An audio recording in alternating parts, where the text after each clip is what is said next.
My name is Cheryl Erickson, and I am the Indigenous focused ECE instructor with Louis Riel Vocational College. Today in Developing ECE Curriculum, we will be reviewing Chapter 6 and building relationships and rapport with children in play. But before we get started, I just want to remind you to read Chapter 6, as this video is not a replacement for your chapter readings. So as we start to review Chapter 6, we look at children as active citizens. So this is somewhat of a new concept probably for you, viewing children with a voice and as unique entities on their way to adulthood is a conversation that comes up in Chapter 6 quite often. And it is a really unique way to look at children. They are a unique way, or as well as a different way, perhaps, but they are, unique little citizens, and they do have a voice and the right to construct their own play. And so often in our professional practice, we do ask children their input on activities or materials, adaptations to our program. And I think that's a really important practice to adapt as a professional. Children have amazing thoughts and ideas and opinions, and again, I always speak to the fact that children do learn best when they're in an environment that does promote questioning, does promote independence, and does ask for their insight. And so through their play, they are learning, and they are growing. And of course, why wouldn't we want to have their input on things that will interest them? So we also know that children feel safe and valued in an environment where they are treated respectfully, where they are acknowledged, and where they are valued and respected. And so having said that, they will grow, learn, and develop to their best beings if we continue to provide that type of environment. We also want to focus a lot on the importance of relationships and relationship rapport, and how we do that within the environment. And so environments influence how children develop relationships and build that rapport within their community. And it's really interesting because children's first relationships and first development of rapport is going to be with their parents. And so if that's a very positive development, then it'll be easier as they come into the environment if the early learning environment is very conducive to the openness and good communication.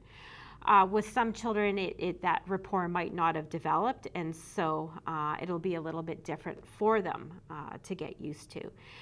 But lots of good communication is going to be the strategy for that. A welcoming, opening environment to the child as they're arriving in the morning, and again as they're leaving at the end of the day.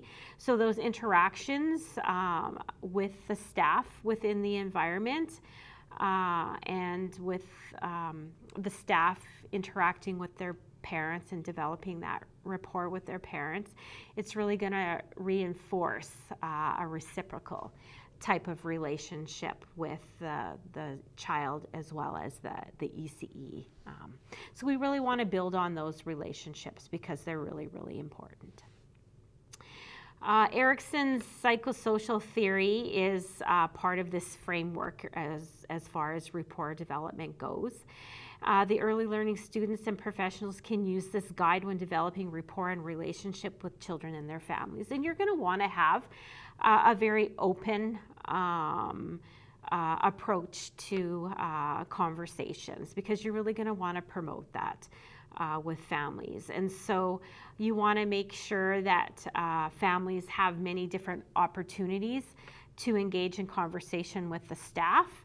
And sometimes that gets to be a little bit challenging when staff are working different shifts and parents also have different working hours. So you're going to want to have different approaches to communication, whether it's emails, whether it's phone calls, or when you can have those opportunities to sit down and have a conversation, setting up meetings, etc. So children do flourish in environments that promote opportunities to meet those needs for independence, for that autonomy, in environments that really promote interactive play and promote a wide variety of exploration through the environment. And exploration could mean where materials and equipment, children can freely move them around. And that helps with adaptations for play, as well as connections with other children, with other programs, and with families. So those relationships will flourish when those opportunities prevail.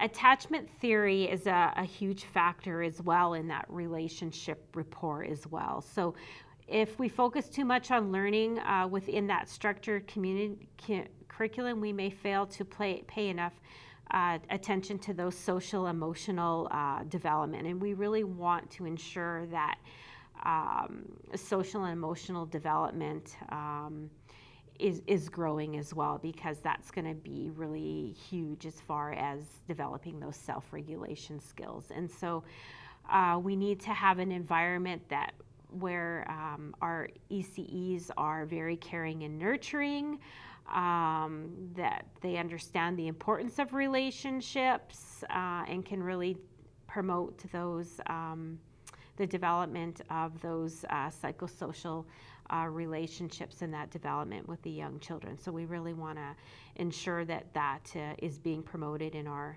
environment. Good high quality environments are going to promote a good parent-child relationship and a really good structured transition into the childcare environment as well. So that is really important. We need to ensure that parents are feeling comfortable with the care that their child is receiving, that they're developing some relationships with the staff. So that first initial transition into care is going to be key. If parents are going to be stressed out about it, then the child is going to be stressed out about it, and it's going to impact the successfulness entering into care. So a good high quality program is going to have a very structured transition. They're going to have guidelines around what that transition is going to look like for the parents, so the parents will be aware of that prior to starting care, or starting their child in that care. The overall goal for that transition is going to be that the child successfully enters into the program, that child is comfortable on that first day that their parent is leaving, and they're at their center on their own. And within that, the more comfortable that parent is going to make that transition even easier. And so again, it's, that should be part of your curriculum framework. Your guides to how children transition is going to be key to success. A really good critical pedagogy is important too. So we've talked a lot about pedagogy and what our approach is as far as ECEs and how we're delivering our curriculum, our activities to the children, what we know about the children and their journey to learning. How we see children, how we incorporate those developmentally appropriate practices so that children are benefiting from the programming that we're providing for them. So that's really important, but as well as the mindset on how we evaluate that program is very important too. So we need to really take time to evaluate our program, our activities that we're implementing for the children, because we want them to be successful. We also want to look at, things like labeling children. We know that labels do come into play with young children in terms of, say, a child that may have a learning disability, or a child that may have Down syndrome, or a child that may have autism. We have to look at minimizing those labels. Labels are necessary in order for a child to receive additional supports often, but we always should look at the child first. So yeah, it is, it is a child with autism, but they're always going to be that child first, and we're going to look at them as a child and where they are developmentally and program plan for them. We don't want them to always be labeled as autism or autistic or whatever, because that tends to, they tend to hear that. It may affect, their abilities to be successful. We know that that's what they've been diagnosed as, but let's just treat them as a child. We don't want labels to follow them and affect them. And it's important for us as professionals to understand that. It's a good professional tool to apply or abide by, is looking at them always as a child first. When we look at children and where they are developmentally, no matter what, their label may be where they are developmentally, developing self-regulation is really important. It's really important to their development, developing control over their body, to control their impulses. It almost gives them the opportunity to settle in and absorb the information around them. So if you're always going off on your impulses, you're not able to control those impulses, you're not really absorbing that information around you. So that's a really important tool for children to develop that control over their bodies, over their emotions. And so we see self-regulation come up in, say, for example, toilet training. So when a child gets to that age where they have control over their ability to go to the bathroom, that's a huge part of self-regulation and self-control.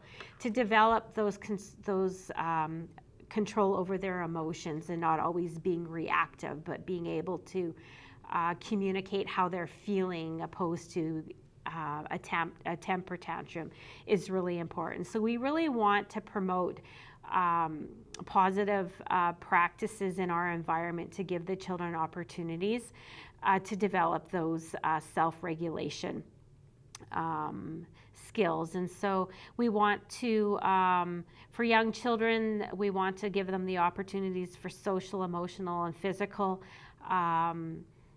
control by just creating environments that are supportive to that. And so how can we do that within our environment? We allow them to explore. We allow for many different types of materials or toys, so that we're setting them up for success in that regard. We're there to help them in areas where they're struggling and they need guidance, as well as we're there to support them through the steps that they may be naturally taking as they're developing some of those skills.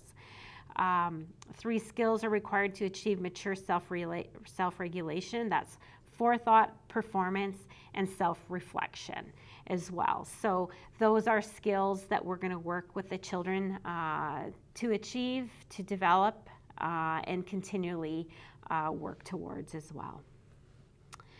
Our environment is going to be key again to how successful children are, and we've talked a lot about setting up our environment when we looked at guidance, because the environment, depending on how you can set it up, or how it is set up can be a negative experience or going to be a positive experience. And so we want to support children, so we want that environment to be supportive to them.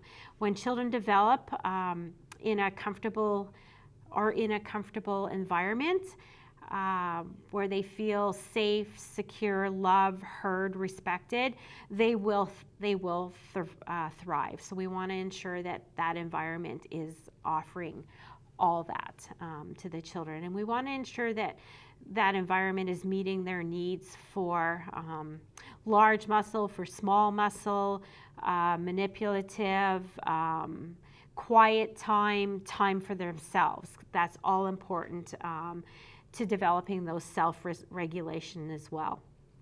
The environment should also offer some risk-taking as well, and risk-taking, again, is where children can experiment, building with blocks, going on things like balance beam is risk-taking. Balance beams, of course, would be very low to the ground, but it's still outside their comfort zone. So we want to offer those types of activities. We want to offer children an environment that's meaningful, authentic, a wide range of materials where adults are going to respond to their needs, where children feel accepted. And if they become anxious or upset, that we're there to help them through those emotions and label those emotions and teach them what those emotions are about. So really the child's environment should correlate to their developmental capabilities, as well as promote that development of self-regulation. So that does conclude Chapter 6 of Developing ECE Curriculum. If you have any questions, please do see your instructor, as well as check in to ensure you haven't missed any assignments or handouts pertaining to Chapter 6.